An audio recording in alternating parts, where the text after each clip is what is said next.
شوق سفر هرگز ازم جدا نشد.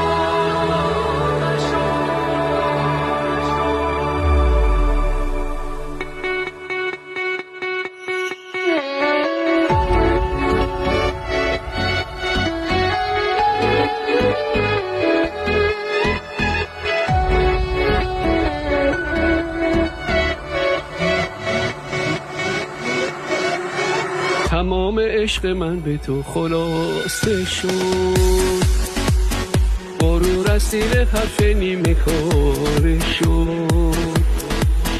کنار فصل بیقرار رفتنت یه واژه به نبودنت اضافه شد.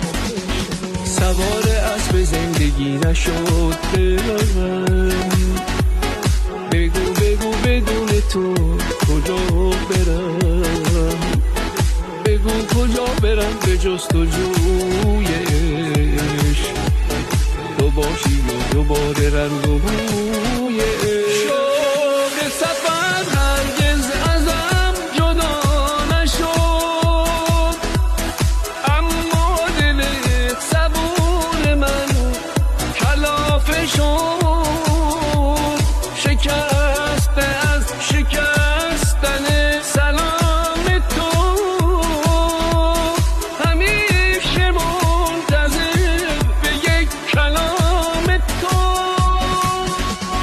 شوق سفر هرگز ازم جدا نشد، اما دل صبور من کلافه شد.